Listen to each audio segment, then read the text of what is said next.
Messieurs, c'est officiel, le mode Horde a été annoncé. On n'a pas la date exacte, mais on a des informations pour la nouvelle map et surtout qu'est-ce qui se passera dedans. Les développeurs ont annoncé ça directement sur le site de Focus Entertainment. On va voir en détail et c'est pas les seules nouveautés. On a des corrections de bugs et aussi d'autres petites choses qui vont arriver, des packs de champions et en plus de ça des skins pour White Scar ainsi que Blood Angel. Donc on est tous servis, les fils de Sanguinus et les fils du Khan seront servis. On va voir tout ça en détail avec quelques petites informations et évidemment, à la fin, restez, j'ai un petit message très important pour vous. Évidemment, commentez et likez pour l'algorithme et toutes les personnes qui s'abonnent, il paraît que ça fait prendre des bras. Et en plus de ça, je peux vous assurer qu'on est en route pour les 50 000 abonnés. Et vous ne voulez pas rater ça. Bonjour Space Marine, vous avez droit à une nouvelle mise à jour communautaire, nous discuterons des événements d'avril et des prochains mois, c'est parti. Donc ils ne vont pas parler que du mois de mai, du mois de juin, etc. Ils parlent bien de toutes les mises à jour qui vont arriver dans l'année, on n'a pas les dates exactes pour toutes, ça c'est très important à savoir, et ils vont faire un petit récapitulatif de ce qui s'est passé en avril. Donc, le petit récapitulatif justement, la mise à jour de Trigone. En avril, nous avons publié la mise à jour 7.0 Trigone, elle contenait du contenu gratuit et des DLC. Notamment, une nouvelle carte PvE appelée Exfiltration et un nouveau combat de boss contre le Trigone. 2 DLC cosmétiques, le pack Champion Imperial Fist et le pack Chapitre Space Wolf. Le pistolet Inferno pour le PvE et le PvP, disponible pour la classe Assaut, Avant-Garde, Sniper et Lourd. Des lobbies privés en PvP, quelque chose qu'on attendait depuis énormément de temps et qu'on ne comprenait pas pourquoi c'était pas arrivé avant, très sincèrement. Arsenal d'armes étendu pour les 6 classes, ça c'est une très bonne chose, ils ont mis plein de nouvelles armes, enfin plein d'armes qui étaient disponibles par exemple pour le tactique, ont été disponibles ensuite pour le lourd. Il y a le bolter lourd dont j'ai plus le nom exact mais qui n'est pas le bolter lourd qui se tient, vous voyez, à deux mains avec une main en dessus, une main en dessous. Pas le bolter gigantesque, mais il y a une sorte de bolter semi-automatique lourd en gros qui est maintenant disponible pour la classe justement de Levi. Et ça c'est une très bonne chose, pourquoi? Parce que ça permet de plus de diversifier. Plus de diversifier en fait la manière dont on joue. Même si j'avoue que ça donne un feeling un petit peu de je joue un tactique sur une classe de Eevee.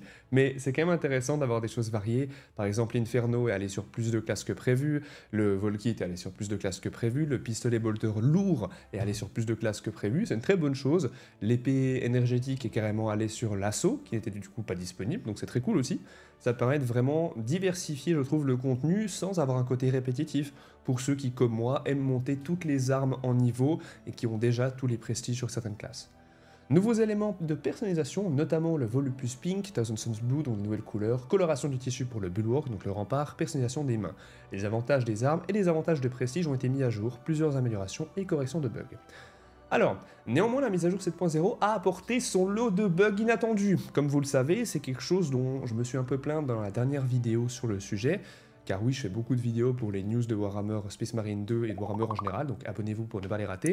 Mais sachez que je suis pas le seul à mettre plein de ça, c'est vraiment quelque chose de très commun. J'ai eu carrément des personnes, des potes à moi, qui ne pouvaient pas charger les textures du jeu, et seulement dans certaines difficultés. Et on va le voir à la fin de cette vidéo, c'est le problème que beaucoup de gens ont eu, c'est pas un cas isolé. Et c'est des petits bugs à droite à gauche qui font qu'en fait la qualité de vie du jeu malheureusement est amoindrie. Et c'est ce qui fait aussi que les gens partent. C'est des bugs qui peuvent littéralement détruire des runs, détruire des games. Et je tiens à dire que quand même la plupart des parties durent entre 25 à 40 minutes. Tout dépend avec qui vous jouez, si vous jouez les gens, enfin, si vous connaissez les gens ou si c'est des randoms. Donc c'est un peu le souci principal de ce jeu. Si la partie dure 30 minutes mais que vous mourrez à cause d'un bug, je comprends que ce soit très frustrant. Sachant que le temps, c'est de l'argent, on va pas se mytho.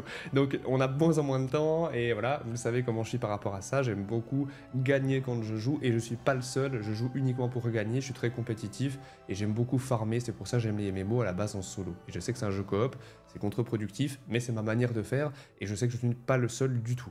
Mais bref, le matchmaking par exemple est devenu un problème majeur, Saber Interactive a d'abord déployé le correctif 7.1 pour améliorer la stabilité du matchmaking.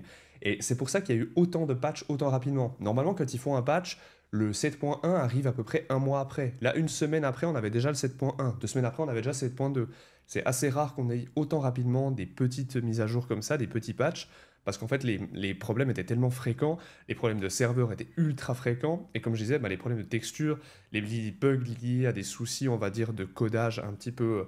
peut-être des petites erreurs bateau qui en fait peuvent foutre la merde, ça peut arriver pour tous les développeurs. Donc soyons quand même conciliant, comprenant aussi que c'est des humains, ils ont le droit de faire des erreurs. Aujourd'hui, nous avons donc déployé le correctif 7.2, et il devrait résoudre la plupart des problèmes de connectivité, notamment les boucles infinies de connexion au serveur et les écrans noirs après une opération. Personnellement, j'ai pas eu ces soucis-là. Je sais que c'est quelque chose que beaucoup de gens ont eu sur le Discord. C'est des problèmes qui sont très communs. Justement, rejoignez le Discord si vous voulez jouer à Space Marine 2 ou aussi évidemment à d'autres, vous voulez parler de Warhammer en général, vous pourrez rejoindre des amis avec qui jouer en coop. Je sais que c'est quelque chose aussi dont beaucoup de gens se plaignent, car malheureusement, le matchmaking, comme on l'a dit, les serveurs, il y a des gros bugs, et en fait, c'est devenu assez dur de trouver des gens avec qui jouer. En fait, des fois, vous tombez avec des gens, et des fois, vous pouvez tourner en boucle en fait le jeu, et vous ne trouvez personne. Donc c'est un peu la solution, le Discord peut aider. Nous sommes vraiment désolés pour la gêne occasionnée, nous savons à quel point cela a été un problème ces dernières semaines. Personnellement, je trouve ça cool qu'ils admettent leurs erreurs. Moi, c'est quelque chose que j'ai toujours, en fait, c'est des louanges que je peux faire vraiment à Saber et à Focus. Et ils ont toujours été honnêtes sur les erreurs qu'ils font, et je trouve que c'est très très rare pour des studios, et surtout pour les petits studios. Généralement, les gros studios vont peut-être essayer sur certains points d'admettre leurs erreurs, mais ils le feront pas sur tout. Et les petits studios vont essayer de simplement régler le problème sans vraiment dire qu'il y a eu un problème. Là, ils vont vraiment dire tous les problèmes qu'il y a eu, et voilà ce qu'on a fait pour le régler. Je trouve ça honnêtement hyper respectable, hyper honorable de leur part. Événement communautaire, activité sismique. Votre mission vient de se terminer. Avez-vous réussi? Cette fois, votre mission était d'abattre collectivement 200 000 trigones entre le 17 et le 27 avril. J'ai pas vous mytho, on les a éclatés. Donc, comme vous pouvez voir à l'image, en fait, c'était pour obtenir directement donc, un skin pour le plastron, qu'on peut d'ailleurs changer de couleur, et même les petits crânes. Ils ont annoncé qu'on pouvait changer les crânes de couleur. Je savais pas, je m'attendais à ce que ce soit que en doré, mais non, on pourra changer la gueule des crânes. Donc, très bonne chose pour la customisation. Le Trigone est pour moi la nouvelle map du jeu, et c'est surtout la meilleure map du jeu. Je pense très sincèrement qu'on est sur vraiment une map de tier S. On fera probablement une petite tier list ou j'en sais rien pour un peu discuter de tout ça, parce qu'il y a beaucoup de choses à dire, et on pourrait vraiment faire un truc intéressant tous ensemble durant un live. Le moins que l'on puisse dire, c'est que vous avez tout écrasé Space Marine. On estime que plus de 800 000 trigons ont été anéantis au cours des 10 derniers jours. C'est pas mal. Ouais, pas mal. C'est vraiment ouf. GG à tous les gars, on a vraiment fait ça pour l'empereur, c'est une très bonne chose. L'empereur est, j'espère, conquis. Séisme Activity. Donc là, fallait faire, comme on l'a dit, 200 000 kills, et on en a fait 800 000. Vous voyez que là, ça a été rempli très rapidement. Je crois qu'en moins de 4 heures, ça avait été fait déjà. Il me semble quelque chose comme ça. Donc, votre foi demeure ferme, et l'ennemi est en ruine. Comme promis, votre récompense est le plastron tactique marque 10. Depuis la question a été posée, oui, vous pouvez changer la couleur des crânes. Mais ce n'est pas tout. Pour récompenser votre engagement dans cet événement, le skin Profir sera disponible à la réclamation via Pros. Le code vous sera communiqué le 5 mai et jusqu'à la sortie de la mise à jour 8.0. Restez connectés. Ok, donc probablement que le code, vu que ce sera jusqu'à la sortie de la mise à jour, on peut théoriser ou spéculer que la mise à jour sortira peut-être fin mai, parce que généralement un code c'est pas activé plus d'un mois. Donc on pense que fin mai, au plus tard, on aura, ou début juin, pardon, on aura justement la mise à jour 8.0, qui aura une nouvelle map. Certaines personnes théorisent sur le fait qu'on aura le mode Horde. Moi, je pense que c'est possible cet été, mais je pense que c'est un petit peu trop tôt, début juin, fin mai, je pense, à mon avis. Vous allez comprendre pourquoi, juste après, quand on parle vraiment, on se dédie un peu au mode Horde, un petit peu de temps, parce qu'il y a beaucoup de choses à dire. Beaucoup de choses qui me font un petit peu me questionner sur la longévité de ce mode Horde, et surtout, eh bien, combien de joueurs on sera? Ça, c'est quelque chose qui est très important, parce qu'on n'a pas toutes les infos. Mais donc, pour ceux qui ne savent pas, le skin Profir, justement, c'est ce skin-là, qui était de mémoire disponible durant les live Twitch, et de mémoire, en fait, ce qu'ils voulaient faire par rapport à ça, je vois qu'ils ont un petit peu mal cut l'image, mais c'est pas grave. De mémoire, si vraiment je ne m'abuse pas, c'était durant les live Twitch qu'on pouvait l'obtenir avec des subs. Donc pour ceux qui avaient donné des subs, je me rappelle durant le live que j'avais fait avec mon père, etc., ou même durant les lives en général avec moi, vous avez pu obtenir ce skin-là. Dites-moi en commentaire si ceux qui ont fait des donations sur mon live, vous avez bien reçu ce skin-là. Il me semble que c'était ça ou le pistolet bolter. Je crois, si j'ai bien compris, que Saber et Focus veulent en fait enlever tous ces skins qui étaient en fait disponibles avant en faisant des missions spéciales. En fait, ils veulent les faire qu'elles soient disponibles plus rapidement pour les gens qui soutiennent, etc., ou qui font des événements, mais qu'à la suite, on puisse les débloquer d'une autre manière. Je trouve ça cool, mais en même temps, pour les personnes qui ont donné des subs pour obtenir celui-ci, bah, je comprends que du coup, c'est un peu frustrant, en fait. Vous voyez? C'est un petit peu... Si moi, j'ai mis de l'argent dans un jeu pour obtenir un skin, et si après on le donne gratuitement, très sincèrement... Je sais pas, je suis content pour les gens qui ne l'ont pas eu, mais en même temps, je me dis, du coup, quel est l'intérêt de faire une donation ou j'en sais rien. Après, c'est aussi pour soutenir les personnes, évidemment, mais ça reste de l'argent, et je le rappelle, dans l'économie dans laquelle on vit, c'est particulier. Donc, sur quoi est-ce qu'ils travaillent? Nom de code, le mode Horde. Avec la sortie de la mise à jour Trigone, notre attention s'est désormais portée sur le patch 8, et il se rapproche chaque jour. Ils n'ont pas dit si le patch 8 était le mode Horde. Attention, mais c'est peut-être le cas. Ils ont dit nom de code mode Horde. Vous voyez ce que je veux dire? C'est pour ça que je me pose vraiment la question de est-ce que c'est quand même finalement en juin? ça reste très particulier. Aujourd'hui, nous aimerions vous en dire un peu plus sur le déroulement du jeu. Tout d'abord, vous pourrez jouer jusqu'à 3 joueurs. Ah, j'avais pas vu ça. Bon, bah du coup, on a les informations. Ou avec 2 bots comme en joueur contre ennemi, classique, et affronter des vagues de tyrannides et de chaos. Très important, on pourra jouer donc tyrannide et chaos. Donc, peut-être plusieurs maps. Ou alors est-ce qu'on choisit simplement la map? Ou alors il n'y a qu'une map au départ et on peut choisir juste l'ennemi, je sais pas. La difficulté augmentera à chaque vague vaincue, vous devez donc vous préparer en conséquence pour en pulvériser autant que possible. De plus, votre niveau de classe et d'armes dépendront de votre niveau JCE. Ok, donc très important, si vous voulez vraiment faire le mode horde et vraiment réussir dans les niveaux maximum de difficulté, j'imagine que la difficulté sera assez folle, je pense que le mieux c'est vraiment de monter vos prestiges actuellement. Bourriner le jeu, vraiment, jouer en équipe, jouer avec le Génogerme, venez sur le Discord pour faire ça ensemble, moi je joue très souvent aussi, profitez-en, on peut jouer ensemble, et comme ça on pourra éclater le mode horde en équipe comme des frères. Oh, et voici un aperçu de la carte, comme vous pouvez le voir, l'action se déroule sur Kadaku. Donc c'est bien l'énorme, on peut même pas appeler ça un canon à plasma, c'est un giga canon à plasma que l'on retrouve dans la première mission de mémoire. Incroyable. Donc on sera quoi, sur les remparts? Ou à l'intérieur de ça? Où on se déplace? Oh, il y a tellement de choses qui pourraient se passer, et donc la date de sortie du mode Horde et son nom réel dans le jeu seront annoncés à censurer. Ok. Peut-être qu'on aura les informations justement autour du 30 mai, je pense. J'espère vraiment qu'on l'aura pas trop tard. Mais il y a beaucoup de choses sur lesquelles on peut théoriser. Comme vous le savez, on a retrouvé dans les dossiers du jeu, dans les fichiers, qu'il y a une nouvelle classe qui va sortir, donc le Tech Marine. Donc probablement que le Tech Marine sortira en même temps, ce qui serait excellent. Pourquoi? Parce que le Tech Marine se jouera principalement avec donc son pistolet bolter ou son fusil bolter sur son épaule, donc il a un côté très défensif, et en même temps il aura une capacité pour invoquer une tourelle, comme l'ingénieur sur Team Fortress 2, qui peut peut-être réparer des trucs, même durant le mode Horde, peut-être qu'il peut réparer des choses, peut-être des tourelles, car oui, on pourra acheter des tourelles, réparer des choses dans le mode Horde, créer des bâtiments, etc. Et je pense que s'ils le font correctement, moi, et beaucoup de gens théorisent sur le fait justement, que c'est ce mode qui va faire que Space Marine 2 peut revenir, mais vraiment avec une hype de fou furieux. Si on arrive à faire redémarrer Space Marine 2 comme Helldiver, je ne sais pas si vous vous rendez compte à quel point on risque d'avoir plus de mises à jour. En fait, c'est aussi une question de est-ce qu'il y a beaucoup de joueurs sur le jeu. S'il y a plus de joueurs sur le jeu, et que du coup il reste un peu plus longtemps, peut-être que Focus et Saber mettront peut-être un peu plus de pression à Game Workshop pour que justement les mises à jour se fassent plus souvent. Car je pense, et c'est une spéculation qu'on a beaucoup, que la raison pour laquelle les mises à jour sortent autant rarement, c'est à peu près chaque 2-3 mois, c'est quand même on a eu très peu de maps depuis le début du jeu, je tiens quand même à le rappeler, on a vraiment un manque de contenu par rapport à la popularité de ce jeu et à l'engouement qu'il a eu, surtout à la sortie.